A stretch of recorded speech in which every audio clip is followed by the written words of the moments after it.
El viento en el Pirineo aragonés todavía cortaba como una cuchilla de obsidiana. Un vehículo táctico Bamtak ST-5 impecablemente mantenido, se deslizó entre los remolinos de polvo helado que danzaban en las faldas de la montaña, deteniéndose con precisión militar frente al edificio de mando de la compañía Alhambra.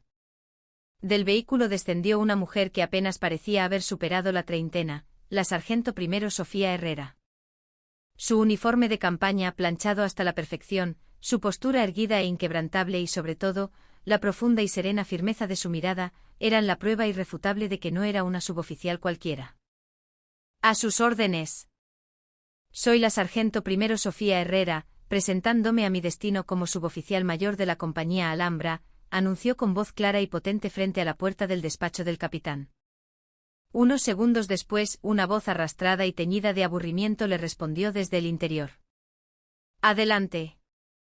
El capitán Mateo Vargas estaba prácticamente tumbado en su silla de despacho, con los pies sobre la mesa, examinando su teléfono móvil con una concentración que no dedicaba a sus deberes. Recorrió a Sofía con la mirada de arriba a abajo, sin hacer el más mínimo esfuerzo por ocultar su expresión de disgusto. Una mujer, musitó para sí, aunque lo suficientemente alto para que ella lo oyera. Y encima de suboficial mayor. A veces pienso que en el mando no tienen ni idea. ¿Se creen que esto es un campamento de verano? Mi capitán, considero que el género es irrelevante para el desempeño del cargo y la misión. Cumpliré con las tareas que se me encomienden a la perfección, replicó Sofía, su voz tan firme como una roca, sin un atisbo de vacilación. El capitán Vargas soltó una risita burlona y agitó la mano con desdén. Claro, claro. Ya tendremos tiempo de ver todo ese famoso espíritu militar. Ahora lárgate y que el brigada Núñez te ponga al día. Aquel primer encuentro fue una humillación calculada, pero Sofía no alteró su expresión. Saludó con un movimiento de cabeza marcial y se retiró en silencio. Estaba acostumbrada a esa clase de prejuicios. De hecho, era precisamente lo que había deseado. Porque la sargento primero Sofía Herrera no era una militar ordinaria. Su madre era una de las figuras más influyentes del ejército de tierra español, la general de división Isabel Montes, comandante de la división Castillejos. La llamaban la Dama de Hierro.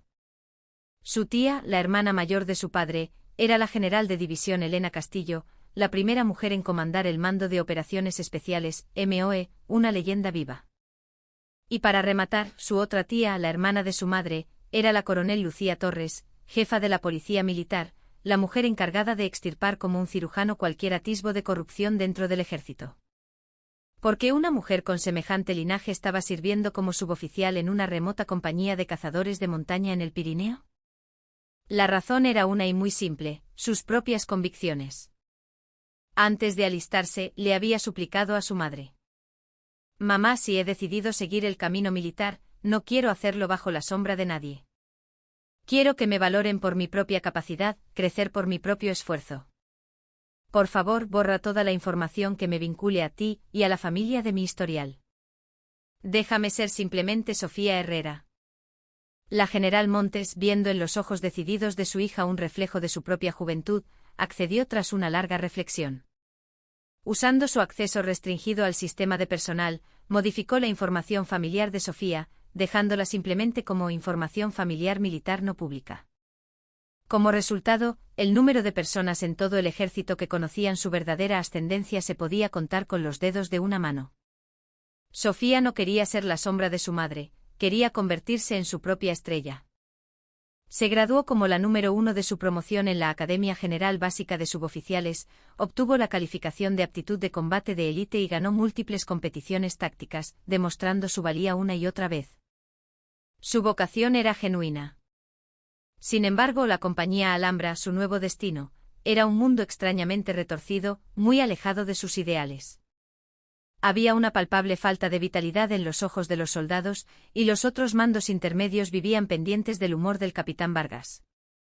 Vargas era el arquetipo del oficial que era servil con sus superiores y un tirano con sus subordinados. Durante su primera semana, Sofía comenzó a identificar las grietas del sistema. El mantenimiento del polvorín era un desastre, el estado del equipo personal de los soldados era deficiente y, lo más preocupante, se percibía una corriente subterránea de acoso y violencia silenciosa entre la tropa. Sofía se acercó con cautela al brigada Núñez, un veterano curtido y cínico. Mi brigada, el estado de ánimo de la tropa no parece bueno. En particular, el soldado Ríos parece muy retraído. Creo que necesita atención especial. Núñez evitó su mirada y respondió con un gruñido.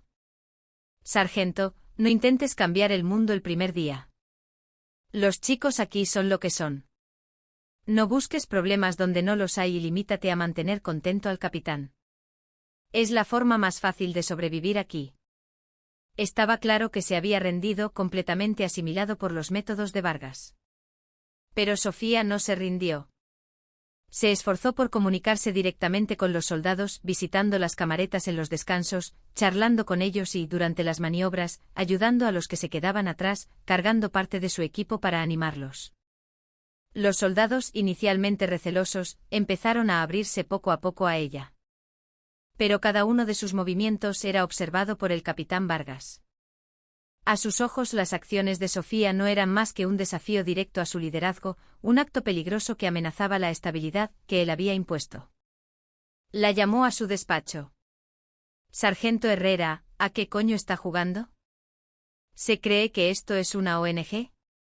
Su trabajo no es hacer de niñera de los soldados, sino cumplir las órdenes que yo le doy. Deje de hacer gilipolleces.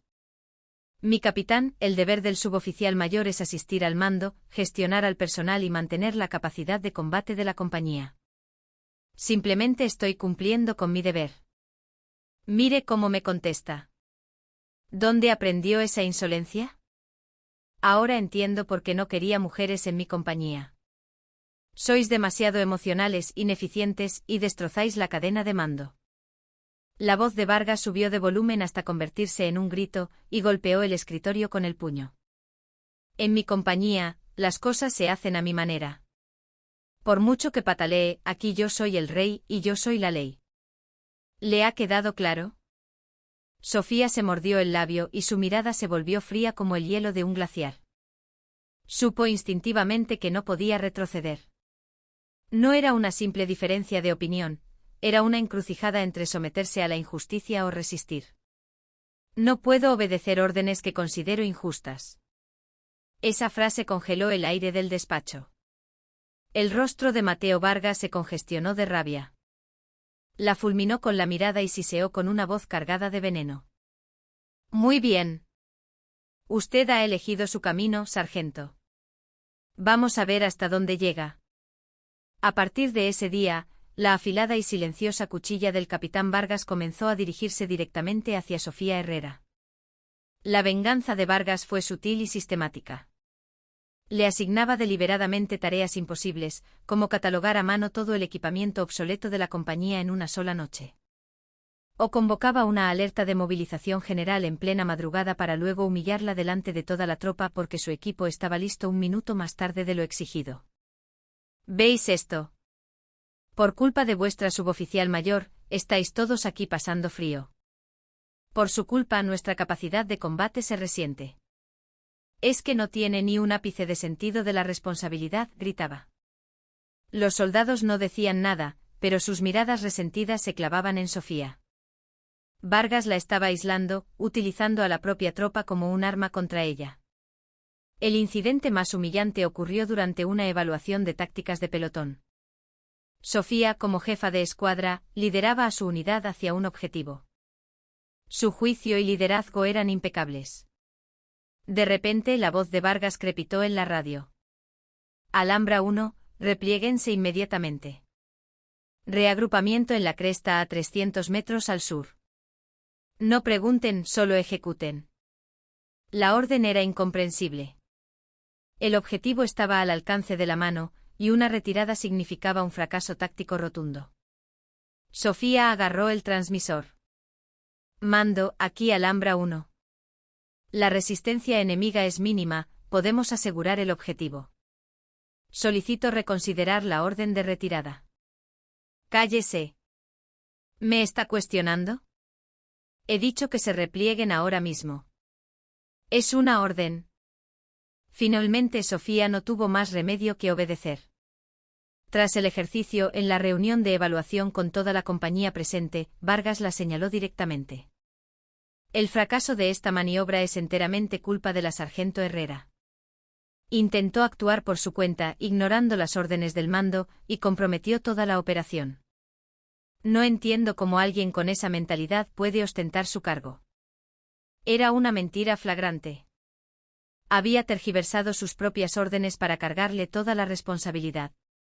Los miembros de su escuadra sabían la verdad, pero nadie se atrevió a hablar. El silencio se impuso bajo la mirada glacial del capitán. Aquella noche Sofía se quedó sola junto al polvorín, haciendo y deshaciendo su macuto una y otra vez en la oscuridad. La rabia y la impotencia recorrían su cuerpo. Su honor y su orgullo como soldado habían sido profundamente heridos. No era simple acoso, era un ataque malicioso diseñado para aniquilar su propia existencia profesional y personal. El rostro de su madre acudió a su mente. Un simple telefonazo podría acabar con toda aquella farsa al instante. Pero no quería hacerlo. Esta era una montaña que debía escalar por sí misma. Soy una soldado. Soy Sofía Herrera. No puedo derrumbarme aquí, se dijo. Se tragó las lágrimas y continuó empaquetando y desempacando su equipo bajo la luna fría, mientras la primera cicatriz indeleble se grababa en su alma de acero. La estrategia del capitán Vargas fue un éxito. Dentro de la compañía, Sofía Herrera quedó marcada como una oficial problemática, egoísta e inflexible. Los soldados la evitaban y los otros suboficiales la ignoraban descaradamente. Estaba completamente sola. Su único refugio era el gimnasio. Cada mañana antes del amanecer, mientras todos dormían, se levantaba para golpear el saco de boxeo y levantar pesas. Solo cuando el sudor caía a raudales de su frente podía olvidar momentáneamente la humillación. Pero mientras su cuerpo se fortalecía, la herida de su alma se hacía más profunda. Por las noches el insomnio era su compañero constante. Las palabras de Vargas y las miradas frías de sus compañeros resonaban en sus oídos como un eco fantasmal. Apenas comía. El cuerpo que una vez fue el modelo de una soldado de élite comenzó a consumirse lentamente. Un día, uno de los reclutas más jóvenes, el soldado Javier Ríos, a quien Sofía había tomado bajo su protección, la buscó con lágrimas en los ojos. Mi sargento, no puedo más. El cabo Pérez me despierta todas las noches, me roba la comida de la taquilla y luego me acusa a mí de ser el ladrón.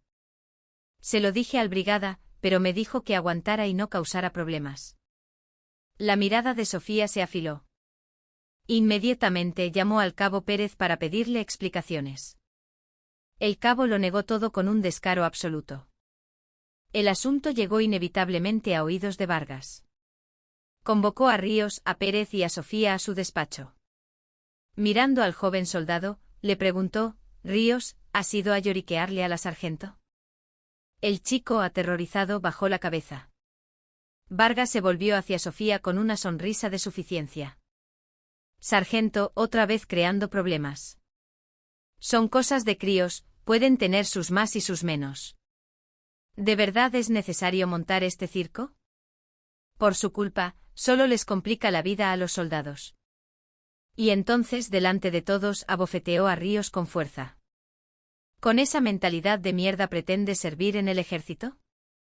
Que sea la última vez que molestas a la suboficial mayor con estas tonterías. ¿Entendido? Ríos rompió a llorar, mientras el cabo Pérez sonreía con malicia. Sofía sintió que la sangre le hervía, una oleada de furia pura. Mi capitán, agredir a un soldado es una violación flagrante del reglamento. Exijo que se disculpe inmediatamente. ¿Disculparme? ¿Por qué? Esto es disciplina, parte de la instrucción. ¿Qué sabrá usted de la vida militar? No se meta en mis asuntos. Fuera de aquí, ahora mismo. Sofía no se movió. Colocó al soldado Ríos detrás de ella, protegiéndolo con su cuerpo, y miró fijamente a Vargas. Mientras yo esté aquí, no toleraré más violencia. En ese instante la poca paciencia de Vargas se quebró. Agarró un pesado archivador de la mesa y la golpeó con él en el hombro. ¿Pero tú estás loca? Insubordinación a un superior. Un sonido sordo y seco resonó en el despacho. El cuerpo de Sofía se tambaleó por el impacto.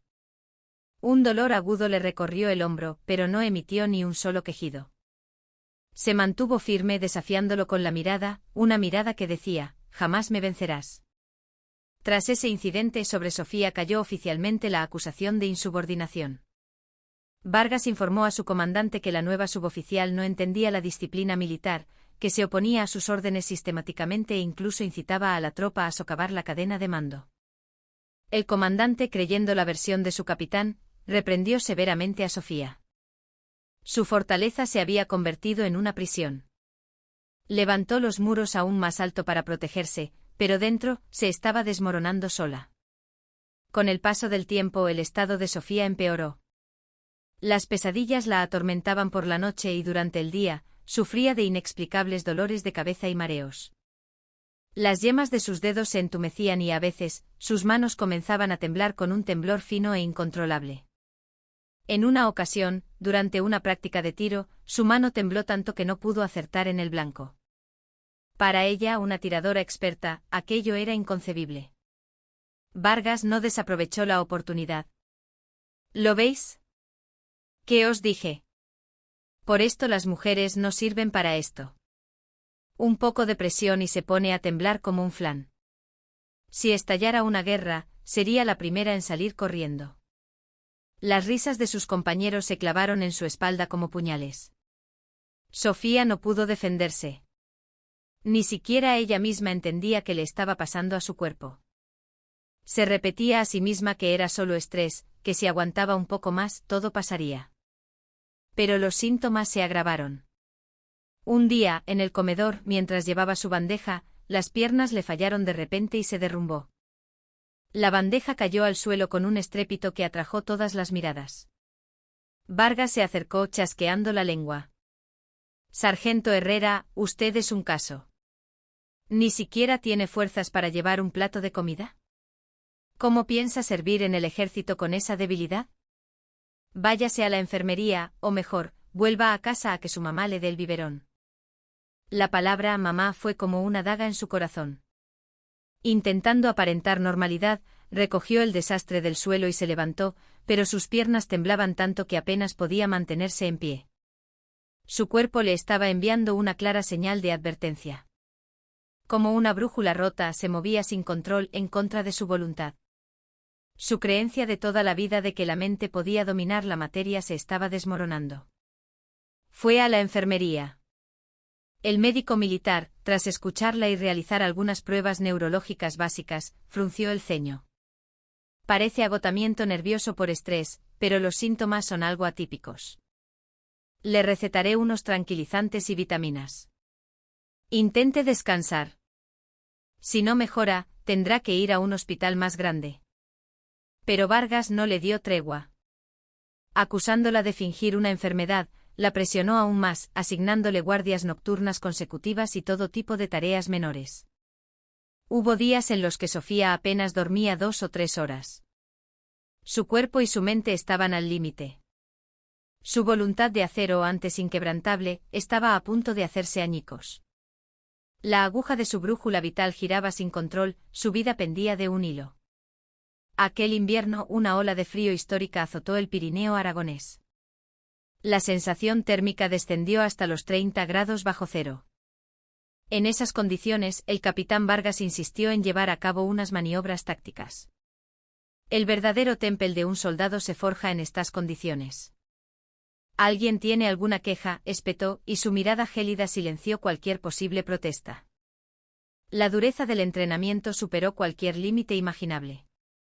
Vargas se ensañó especialmente con Sofía. Le asignó el macuto más pesado, el equipo de comunicaciones, y la ruta de reconocimiento más escarpada y peligrosa. La noche del tercer día, el cuerpo de Sofía ya no respondía. Apenas sentía las manos y los pies, y la cabeza le dolía como si fuera a estallar. Sufría espasmos musculares intermitentes en los muslos y los brazos. Apretó los dientes y siguió adelante. Caer allí significaría la muerte de la soldado Sofía Herrera. Fue entonces cuando la voz de Vargas sonó en la radio. Sargento Herrera, desde su posición, proceda en solitario a reconocer la cota 905, a 3 kilómetros al norte. Informe de la situación. Regrese en 1 hora. Ejecute. Era una locura. Enviarla sola a través de un terreno montañoso cubierto de nieve en medio de una oscuridad total y un frío mortal, era una sentencia de muerte. Otro suboficial intentó intervenir con cautela. Mi capitán, es demasiado peligroso. Debería enviar al menos a un binomio. Vargas lo fulminó con la mirada. Cállese. Nuestra sargento es una soldado de élite, ¿verdad? Esto para ella es pan comido. ¿A que sí, sargento? Sofía ya no tenía fuerzas para responder. Simplemente se levantó en silencio y comenzó a caminar hacia la oscuridad. Era una orden, y un soldado obedece las órdenes. Incluso si la llevan hacia la muerte. Cada paso era una tortura. Sentía que sus pulmones se congelaban con cada bocanada de aire. Su visión se volvió borrosa, y empezó a tener alucinaciones. Vio el rostro de su madre, la risa franca de su tía Elena, la mirada severa pero cálida de su tía Lucía. ¿Es este el final? Finalmente su cuerpo se rebeló contra su voluntad. Sus piernas se agarrotaron y se desplomó hacia adelante, golpeándose la cabeza con fuerza contra el borde de una roca. Mientras su conciencia se desvanecía, usó sus últimas fuerzas para apretar el botón de transmisión de la radio. Aquí Alhambra, Sargento Herrera, auxilio. Fue lo último que pudo decir. Su cuerpo cayó inerte sobre la nieve helada, mientras los copos indiferentes comenzaban a cubrirla suavemente. El lirio de acero finalmente se había quebrado sobre la tierra congelada. Cuando la transmisión de Sofía se cortó, el aire en la tienda de mando se volvió gélido. El suboficial que había intentado disuadir a Vargas exclamó con urgencia: mi capitán, algo le ha pasado a la sargento Herrera. Tenemos que enviar un equipo de búsqueda inmediatamente. Vargas soltó una maldición. Joder, la puta niñata está siempre dando problemas. Seguro que solo está exagerando. Pero no podía ignorar por completo la gravedad de la situación. A regañadientes, ordenó que se formara una patrulla de rescate. Tardaron más de 30 minutos en encontrar a Sofía, tendida en la nieve. Estaba inconsciente, su temperatura corporal había caído a niveles peligrosamente bajos, y la sangre de una herida en la cabeza teñía de rojo la nieve blanca. Fue evacuada de urgencia al puesto médico avanzado, pero no recuperó la consciencia. El médico militar llamó a Vargas aparte y le dijo con semblante serio: el golpe en la cabeza es un problema, pero la hipotermia prolongada es aún más grave. Es posible que su cerebro haya sufrido falta de oxígeno. Esto supera nuestras capacidades. Hay que trasladarla al Hospital Central de la Defensa en Madrid de inmediato. El rostro de Vargas se volvió pálido. La situación se le estaba yendo de las manos. Empezó a urdir un plan para eludir su responsabilidad. Reunió a los suboficiales y soldados que lo habían acompañado y les hizo memorizar una historia. Escuchadme bien. La sargento Herrera resbaló y se cayó por su propia imprudencia durante las maniobras. No fue por una orden mía, sino porque quiso ir de heroína y actuar por su cuenta. ¿Entendido? Al que se le ocurra decir otra cosa, que se atenga a las consecuencias. Amedrentados por sus amenazas, los soldados asintieron en silencio. Así, el accidente de Sofía se convirtió oficialmente en un incidente de seguridad debido a la negligencia personal, y fue reportado a través de la cadena de mando. Mientras la ambulancia corría hacia Madrid con la sirena a todo volumen, Sofía libraba una batalla silenciosa en la oscuridad de su mente. La reducción del flujo sanguíneo por la hipotermia, combinada con el traumatismo craneal, estaba causando la muerte de sus células cerebrales. La vida que tanto había luchado por construir, su futuro como soldado, pendía de un hilo, como la llama de una vela expuesta a una ráfaga de viento helado. En la unidad de cuidados intensivos del Hospital Central de la Defensa Gómez Ulla, rodeada de un laberinto de máquinas y cables, Sofía finalmente recuperó la consciencia después de varios días. Pero la realidad que la recibió fue una pesadilla. Sargento Herrera, ¿me oye? ¿Cuántos dedos ve? Oía la voz del médico, pero su vista no lograba enfocar. Y el problema mayor era su cuerpo. Intentó mover el brazo y la pierna derechos, pero se negaron a obedecer, quedándose rígidos o temblando violentamente. Cuando trató de hablar, su lengua se trabó emitiendo solo sonidos guturales. El pánico la invadió. ¿Qué? ¿Qué me pasa? ¿Por qué mi cuerpo no me obedece? Durante días se sometió a un sinfín de pruebas, resonancias magnéticas, electroencefalogramas, electromiografías. Con cada resultado, el rostro del equipo médico se ensombrecía más. Finalmente el jefe de neurología entró en su habitación. Con gran dificultad comenzó a hablar. Sargento Primero Herrera, lamento profundamente tener que informarle de esto. El daño cerebral causado por la hipotermia, agravado por el traumatismo cráneoencefálico, ha provocado una lesión permanente en el área motora de su corteza cerebral. Hizo una pausa antes de pronunciar las palabras más crueles. El diagnóstico es parálisis cerebral adquirida. Parálisis cerebral. La palabra resonó en la mente de Sofía como un trueno, destrozando su mundo. La soldado de élite, la mujer que soñaba con alcanzar las estrellas por su propio mérito, veía su vida completamente aniquilada. Ya no podría empuñar un fusil, apenas podría caminar o hablar con normalidad. Cayó en un abismo de desesperación, negándose a comer, llorando en silencio día y noche. El rostro de Vargas, las risas de sus compañeros, el tacto helado de la nieve. Todo volvía en forma de pesadillas. Su honor, su futuro, todo había terminado. Justo cuando estaba a punto de rendirse, una imagen acudió a su mente, su madre. Siempre fuerte, siempre estricta, pero la persona que más la quería en el mundo. No quería que la viera así. Pero tampoco podía permitir que aquella injusticia quedara impune. Esta ya no era una lucha que pudiera librar sola. No he sido derrotada. Esto fue una guerra contra la corrupción. Tomó una decisión. Con su mano izquierda temblorosa, agarró con dificultad el móvil de la mesilla.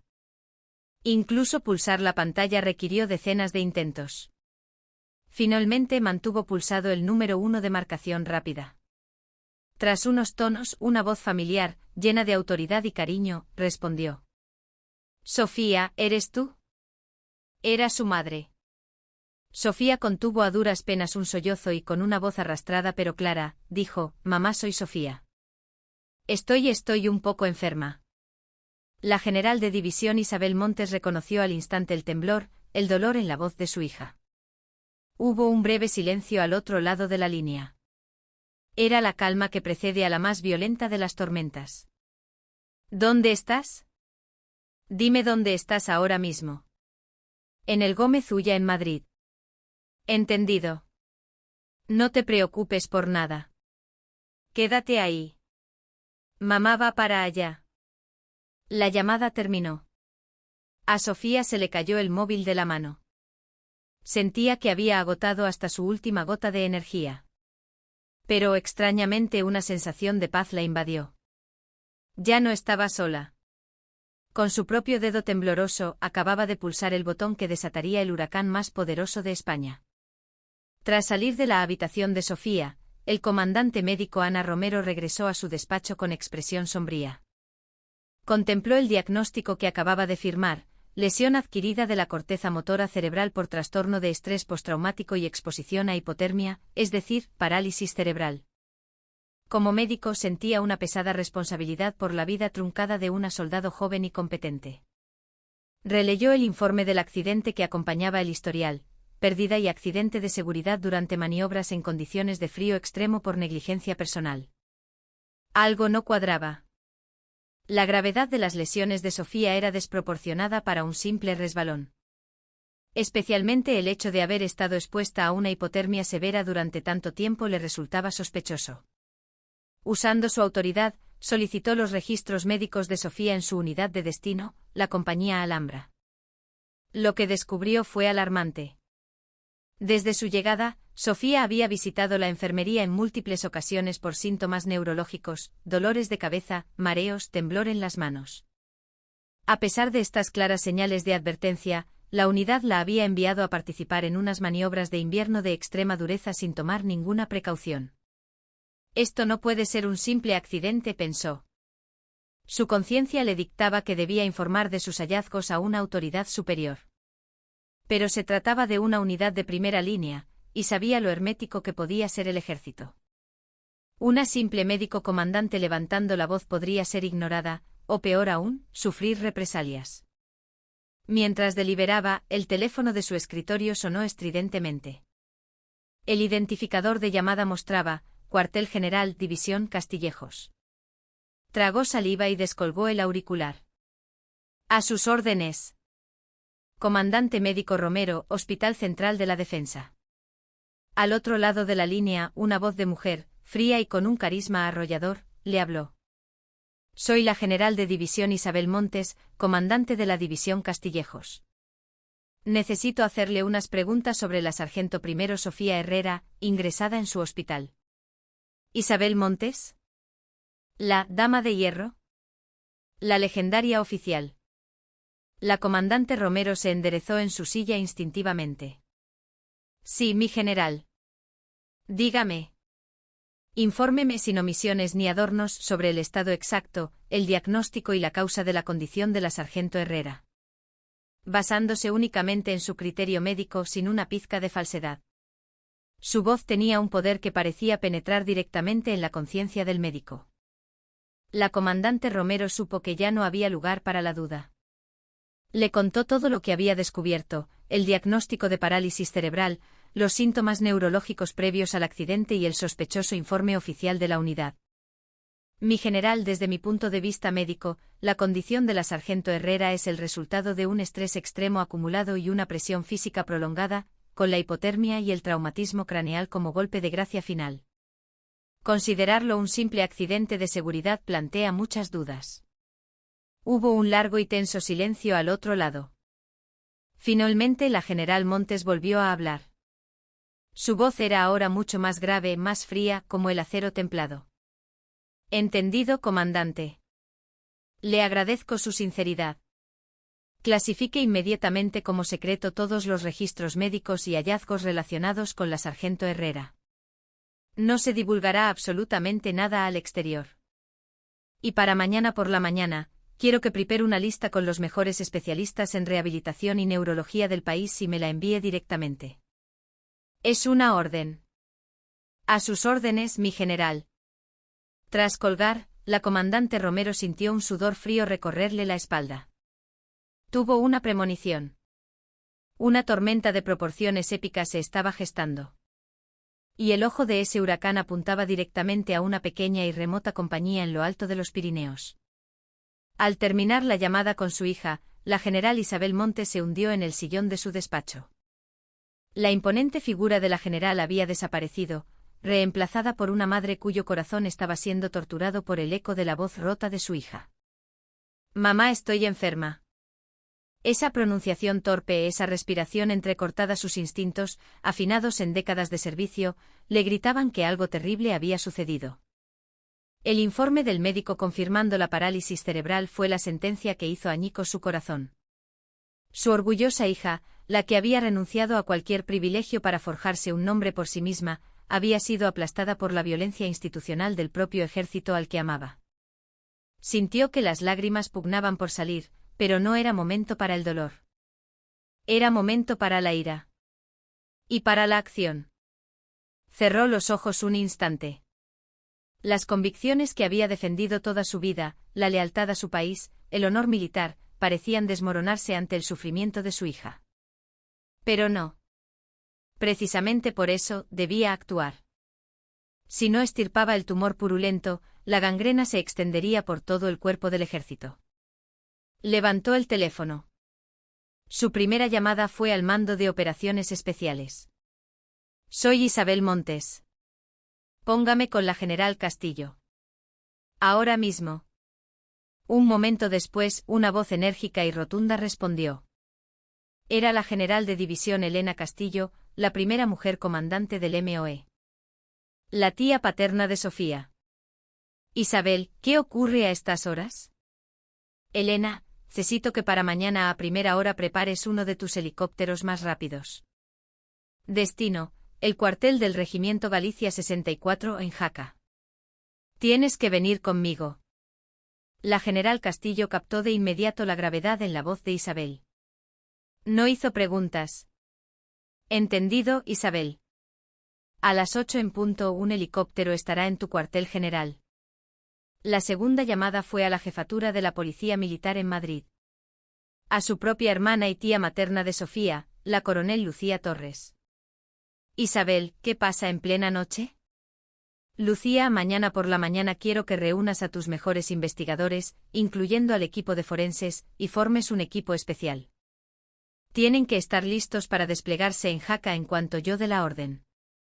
La voz de la coronel Torres se agudizó. ¿En Jaca?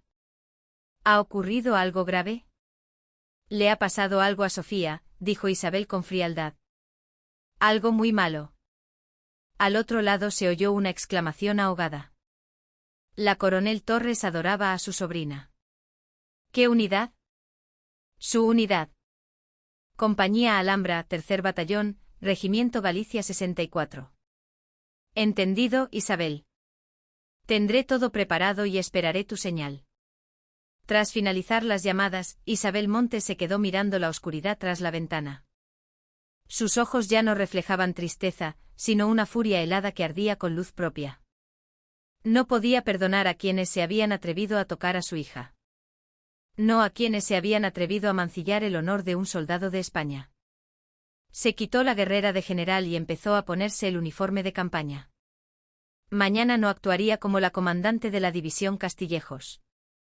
Mañana iría al campo de batalla como una madre y como un verdugo para impartir justicia. A la mañana siguiente el día en la compañía Alhambra comenzó como cualquier otro. El capitán Mateo Vargas, liberado de la espina que para él suponía Sofía Herrera, parecía estar de un humor excelente. Durante la formación matutina, incluso bromeó con la tropa, alardeando de su control. La sargentita se hizo la enferma y acabó en el hospital. ¡Qué pena! Definitivamente las mujeres no tienen la fortaleza mental necesaria. Estaba satisfecho de su crimen perfecto, convencido de que este incidente reforzaría aún más su posición. El brigada Núñez y los demás suboficiales se mantenían en un segundo plano, cuidando de no alterar su buen humor. Una calma engañosa envolvía la base. Pero esa calma no duró mucho. A las 9 en punto, un estruendo antinatural comenzó a oírse desde el cielo. Los soldados que estaban corriendo por la explanada se detuvieron uno a uno para mirar hacia arriba. Los mandos asomaron la cabeza por las ventanas. Un helicóptero de transporte Cougar, de un tamaño y una presencia imponentes, sobrevolaba la base a baja altura. Era el tipo de helicóptero reservado para el transporte de altas autoridades. ¿Qué coño es eso? No había ningún aterrizaje programado. Viene el general de la división. Mientras todos observaban desconcertados, el helicóptero comenzó a descender para aterrizar en el centro de la explanada. El potente viento de los rotores levantó un torbellino de polvo y tierra. El capitán Vargas salió del edificio de mando gritando: ¿Qué gilipollas aterriza aquí sin permiso? Que venga el de transmisiones ya. Pero sus gritos se perdieron en el rugido ensordecedor de la aeronave. Finalmente el helicóptero posó su pesado fuselaje en el suelo. La compuerta se abrió. Y en el instante en que las figuras que descendían de él se hicieron visibles, el tiempo se detuvo para todos los presentes. La primera en bajar fue una mujer con 2 estrellas de 8 puntas en el cuello de su uniforme de campaña, una general de división. Era Isabel Montes, la dama de hierro. Su rostro era una máscara de hielo, y su mirada afilada parecía atravesar cada rincón de la explanada. Tras ella, descendió otra general de división. Llevaba el uniforme del Mando de Operaciones Especiales. Era Elena Castillo, la leyenda viviente. Se cruzó de brazos y observó su entorno como un depredador estudiando a su presa. La última en bajar fue una mujer con el uniforme de la Policía Militar y el rango de coronel. Era Lucía Torres. Llevaba un maletín en la mano, y su mirada era tan fría e implacable como la propia ley. Las 3 mujeres militares más poderosas de España acababan de descender sin previo aviso sobre una pequeña compañía de infantería en los Pirineos. El capitán Vargas no podía creer lo que veía. ¿Qué hacen ellas aquí? ¿Qué está pasando? Su mente se quedó en blanco. Incapaz de procesar la situación, corrió instintivamente para saludar. Pero antes de que pudiera moverse, la voz gélida de Isabel Montes resonó en toda la explanada. ¿Quién es el capitán Mateo Vargas, comandante de esta compañía? Esa voz no era una simple pregunta. Era el heraldo de la tormenta que estaba a punto de desatarse. La paz fraudulenta de la compañía se hizo añicos. La hora del juicio había comenzado. El aire en la explanada pareció solidificarse. 2 generales de división y una coronel de la policía militar. La autoridad que emanaban era tan abrumadora que parecía asfixiar a toda la compañía. Los soldados olvidaron cómo respirar, los mandos estaban petrificados en su sitio. La voz de Isabel Montes volvió a resonar, esta vez más grave, más amenazante. Capitán Vargas, un paso al frente. Recuperando el control de su cuerpo por puro instinto, Mateo Vargas dio un traspié hacia adelante. Las piernas le temblaban y el corazón le latía desbocado. Se plantó frente a las 3 mujeres y gritó el saludo con toda la fuerza que pudo reunir. A sus órdenes. Capitán Vargas presentándose. Mis generales, ¿a qué debemos? Las palabras se le atropellaban. No tenía ni la más remota idea de cómo interpretar aquello. Isabel Montes ni siquiera le devolvió el saludo. Lo escudriñó de arriba a abajo con una mirada gélida, la misma mirada que se reserva para un insecto repugnante. ¿Así que usted es Mateo Vargas? Sí, mi general. En ese momento la general Elena Castillo, comandante del MOE, dio un paso adelante. Se acercó hasta que su rostro quedó a centímetros del de Vargas y gruñó en voz baja. Así que tú eres el cabrón que se atrevió a hacerle eso a mi sobrina. ¿Sobrina? Algo se rompió dentro de la cabeza de Mateo Vargas. ¿Sobrina? ¿Sofía Herrera? No, imposible, es una locura. Su rostro se volvió del color de la cera. Sintió como si toda la sangre abandonara su cuerpo. Isabel Montes aniquiló su última brizna de esperanza. La sargento primero Sofía Herrera, que yace en una cama del Hospital Central de la Defensa, es mi hija. El mundo de Mateo Vargas se derrumbó. El cielo se volvió de un amarillo enfermizo, y sus piernas cedieron, casi haciéndole caer de rodillas. Sofía Herrera. La mujer a la que había despreciado y aplastado sistemáticamente. La hija de una general de división. ¿Y sobrina de la comandante de los Boinas Verdes y de la jefa de la policía militar? Todas las atrocidades que le había infligido desfilaron por su mente como una película de terror, los insultos, las humillaciones, las órdenes injustas, los informes falsos y, finalmente, aquella orden asesina durante las maniobras de invierno. Un sudor frío le brotó por todo el cuerpo. No puede ser, es un error. Un malentendido, mis generales, balbuceó, intentando articular una defensa. Pero la coronel Lucía Torres cortó sus palabras con la frialdad de un bisturí. Capitán Mateo Vargas. A partir de este momento queda usted relevado de su mando. Además queda detenido bajo los cargos de agresión, abuso de autoridad, acoso laboral, falsedad documental y tentativa de homicidio sobre un superior. A una señal de la coronel Torres, 2 corpulentos agentes de la policía militar que habían esperado tras el helicóptero corrieron y sujetaron a Vargas por los brazos. No pueden hacerme esto. Soy inocente. No tienen pruebas, gritó en un último y patético intento de resistencia. Lucía Torres sonrió con frialdad y sacó un documento de su maletín, agitándolo frente a sus ojos. ¿Pruebas? El informe del accidente que usted falsificó atribuyéndolo a una negligencia personal. Y los registros médicos que documentan las docenas de veces que mi sobrina sufrió física y mentalmente bajo su mando. Esas son las primeras pruebas. Y a partir de ahora encontraremos muchas más. Se giró hacia los soldados y mandos formados en la explanada y proclamó, a partir de este instante, esta unidad queda precintada para una inspección exhaustiva. Se confiscarán todos los equipos de comunicaciones y documentos, y se interrogará individualmente a todo el personal. Cualquiera que intente ocultar la verdad o preste falso testimonio, sin importar su rango, será considerado cómplice de abuso de autoridad y será juzgado con la máxima severidad que contemple el Código Penal Militar. Su declaración fue como una sentencia de muerte. El mundo de Mateo Vargas se sumió en la más absoluta oscuridad. Mientras los policías se lo llevaban a rastras, sus gritos resonaban en el aire, pero nadie se volvió a mirarlo.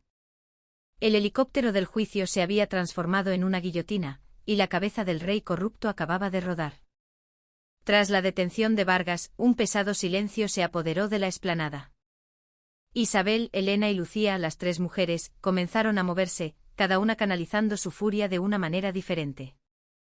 La coronel Torres entró en acción de inmediato, dando órdenes a sus hombres. El equipo forense precinten el despacho del capitán y la oficina administrativa. Aseguren todos los ordenadores y archivos. Los equipos de interrogatorio divídanse en 3 grupos y comiencen las entrevistas individuales con toda la tropa y los mandos. Todas las declaraciones serán grabadas en audio y vídeo. Sin excepciones. Los investigadores se dispersaron con una eficiencia letal. El brigada Núñez y los demás suboficiales, paralizados por el shock, fueron reunidos en un rincón bajo la vigilancia de la policía militar. El rostro de Núñez era del color de la ceniza. Mientras tanto, la general Castillo se movió en otra dirección. Con ojo experto inspeccionó las instalaciones de entrenamiento, las pistas de obstáculos, el rocódromo, las trincheras.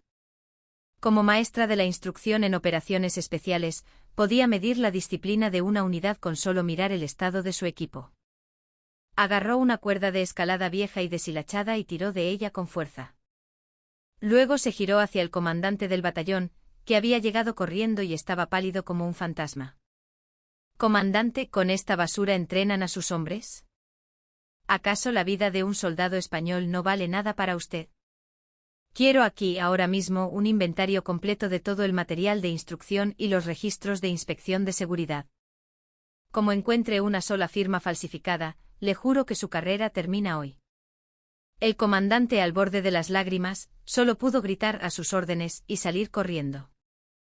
La ira de Elena Castillo se dirigía contra la negligencia y la apatía del sistema.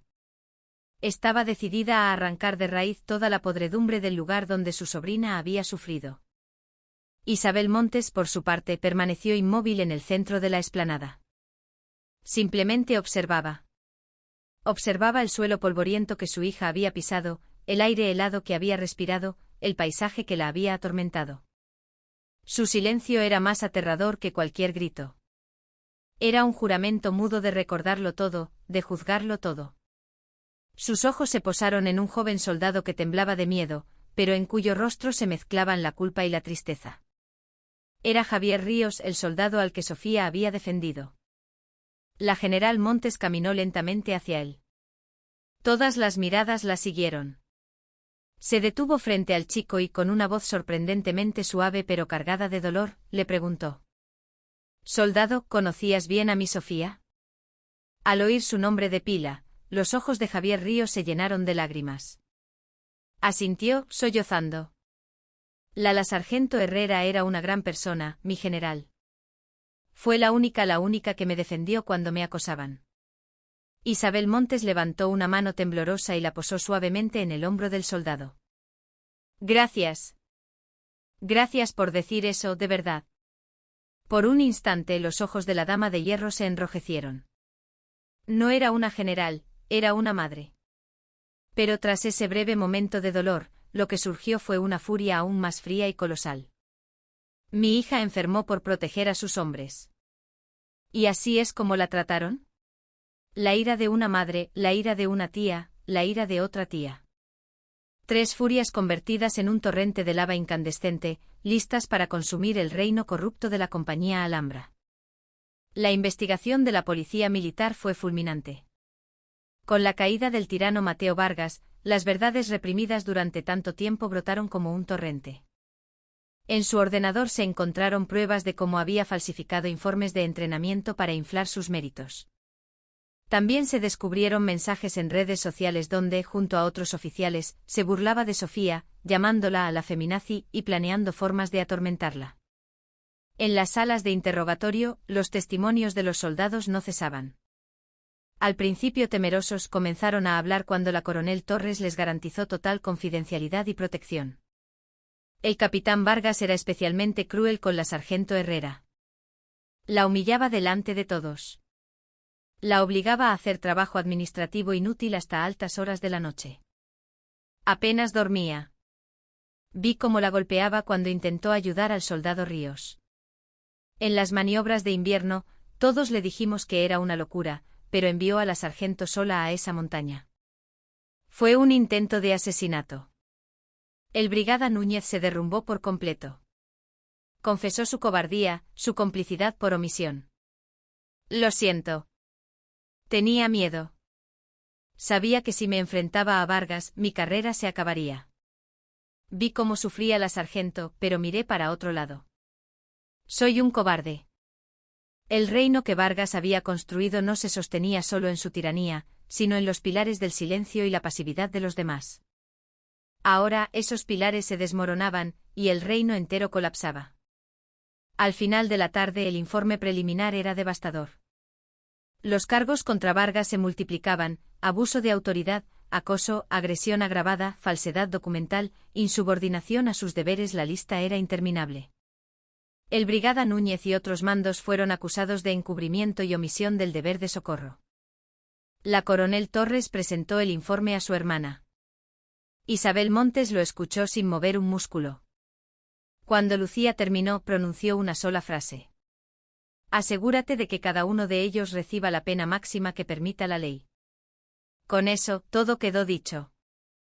El castillo de naipes de Mateo Vargas se había convertido en un montón de cenizas en menos de un día.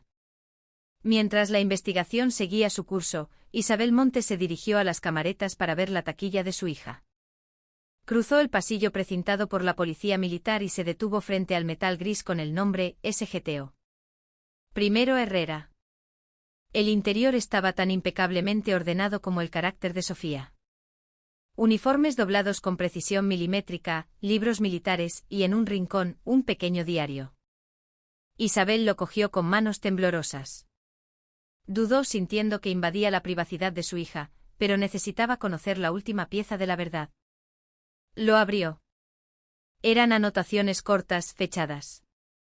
No era el diario de una soldado, sino el grito de un ser humano atormentado. La última entrada estaba escrita la noche antes de las fatídicas maniobras. Mañana, o se acaba este infierno, o me acabo yo. Pero sigo siendo una soldado. No renunciaré a mi país, a mi uniforme, a mis convicciones. Aunque mi cuerpo se rompa, mi espíritu no se doblegará. Isabel Montes se abrazó al diario y lloró en silencio. El tormento que su hija había soportado en soledad, esa lucha desesperada, le desgarraba el alma.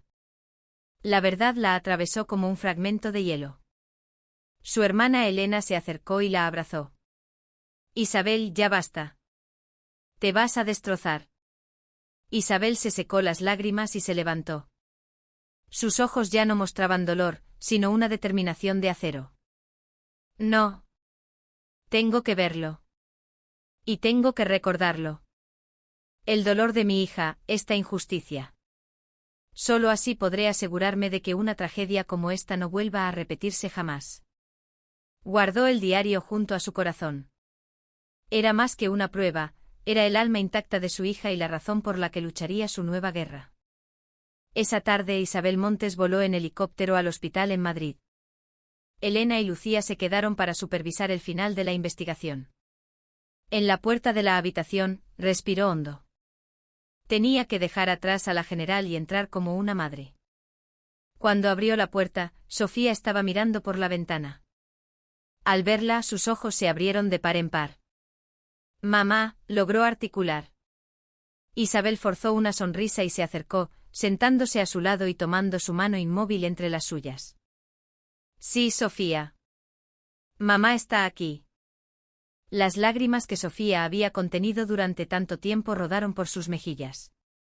Se sentía culpable por mostrarse tan débil. Lo siento por estar así. No, hija mía, susurró Isabel, acariciándole la cara. Tú no eres débil. Eres la soldado más fuerte que he conocido. Luchaste hasta el final por tus principios. La que falló fui yo por dejarte sola en esto. Perdóname, Sofía. Perdóname. Finalmente las lágrimas brotaron también de los ojos de la dama de hierro. Abrazó a su hija y lloraron juntas, un llanto despojado del peso de los rangos y las estrellas, el llanto puro de una madre y una hija. Cuando se calmaron, Isabel habló. Sofía, hoy he estado en tu cuartel. Los que te hicieron daño, y los que lo permitieron, van a ser juzgados. Así que no te preocupes más. Apretó su mano con más fuerza. Y lo más importante, nada de esto fue culpa tuya. Absolutamente nada. Tú hiciste todo lo que debías. Ahora, tu única misión es descansar y recuperarte. Mamá, la tía Elena y la tía Lucía nos encargaremos del resto de la batalla. ¿De acuerdo? Sofía la miró a los ojos y asintió lentamente. Por primera vez en meses, una pequeña luz apareció en el fondo de su abismo. Esa noche Isabel Montes no se separó de su hija, velando su sueño, consolando con su presencia las horas de dolor que había sufrido. La estrella de una general se había disuelto en las lágrimas de una madre. El juicio de las 3 estrellas sobre la compañía Alhambra se extendió como la pólvora por toda la división, llegando hasta el cuartel general del ejército. El escándalo fue de tal magnitud que incluso el general jefe de la Fuerza Terrestre voló a Jaca para disculparse personalmente ante Isabel Montes. El caso de Sofía Herrera fue la chispa que incendió la pradera. Se convirtió en un escándalo nacional. La historia de la hija de una general que había ocultado su identidad para servir y había sido destrozada por el abuso de un superior conmocionó al país. El Ministerio de Defensa tuvo que comparecer en el Congreso. Se creó una comisión de investigación sobre el acoso en las Fuerzas Armadas, presidida, irónicamente, por la general Elena Castillo. La tragedia de Sofía se convirtió en el catalizador de una reforma profunda y necesaria. El dolor de una persona estaba salvando a incontables víctimas potenciales. Meses después, en el Tribunal Militar, Mateo Vargas, ya expulsado con deshonor del ejército, fue juzgado. Su defensa intentó argumentar que sus métodos buscaban la excelencia y que la condición de Sofía se debía a una dolencia previa. Pero las pruebas presentadas por la Fiscalía Militar, dirigida por la coronel Lucía Torres, eran abrumadoras: decenas de testimonios, los mensajes, el diario de Sofía. El momento culminante fue cuando la propia Sofía, en una silla de ruedas, subió al estrado. Su voz era aún lenta, pero sus palabras firmes. No odio a Mateo Vargas como persona, dijo. Pero no puedo perdonar sus acciones, ni la cultura que las permitió. Para que nadie más tenga que pasar por lo que yo pasé, debe recibir un castigo justo. El tribunal condenó a Mateo Vargas a 15 años de prisión, una sentencia inusualmente dura. El brigada Núñez recibió una condena de 2 años, suspendida por su cooperación. La justicia finalmente había prevalecido. Al salir del juzgado, rodeada por su madre y sus tías, Sofía sintió que una larga y oscura guerra había terminado. Pero su propia batalla acababa de empezar. La rehabilitación era un calvario diario. Aprender a caminar de nuevo, a hablar, a coordinar sus movimientos. Pero la misma fortaleza que la había sostenido en el ejército la impulsó en su recuperación. Con el tiempo, recibió la baja médica permanente. El día que se quitó el uniforme por última vez, no lloró. Su sueño de ser soldado había terminado, pero uno nuevo estaba naciendo. Decidió dedicar su vida a luchar por los derechos de los militares y mejorar el trato a los veteranos heridos en acto de servicio. Fundó la Fundación Soldado Herrera, dedicada a ofrecer apoyo legal, rehabilitación y reinserción social a militares víctimas de abusos o accidentes. Su silla de ruedas dejó de ser un símbolo de debilidad para convertirse en una medalla al valor, un faro de esperanza para otros heridos. Años más tarde, Sofía Herrera era una de las activistas por los derechos militares más influyentes de España. Ya podía caminar lentamente apoyada en un bastón. Su voz aún tenía secuelas, pero sus palabras tenían una fuerza y una autenticidad arrolladoras. Daba conferencias en academias militares, contando su historia a las nuevas generaciones. La verdadera fortaleza de un mando no consiste en oprimir a sus subordinados, sino en protegerlos, en inspirarlos. Por favor, sed los líderes que a mí me hubiera gustado tener. Un soleado día de otoño, en el cementerio de Héroes de Madrid, 4 mujeres se reunieron ante una tumba. Eran las generales Isabel Montes y Elena Castillo, la recién ascendida general de brigada Lucía Torres, y Sofía, apoyada en su bastón. Estaban frente a la lápida de su abuelo, un héroe de guerra. Papá, dijo Isabel, saludando militarmente. Perdóname. En el ejército que defendiste con tu vida, tu nieta fue herida. Protégela desde el cielo. No se preocupe, mi general, dijo Elena con su vozarrón. Nuestra Sofía es más fuerte que todos nosotros juntos. Y mientras estemos aquí, nadie volverá a hacerle daño. Finalmente Sofía dejó el bastón y se irguió frente a la tumba. Abuelo, aunque ya no visto el uniforme, el espíritu de soldado que me inculcaste vive en mi corazón para siempre. Ahora serviré a mi patria de otra manera. Contempla mi servicio. Las 4 mujeres permanecieron en silencio mientras las primeras estrellas comenzaban a brillar en el crepúsculo. Isabel rodeó a su hija con un brazo.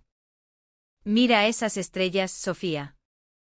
Solas parecen débiles, pero juntas iluminan toda la noche. Nosotras somos como ellas. Siempre nos iluminaremos y protegeremos las unas a las otras.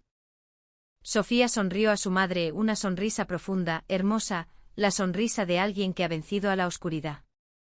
El lirio de acero que fue quebrado había vuelto a florecer, y su lucha, nacida del dolor, había cambiado la historia y sembrado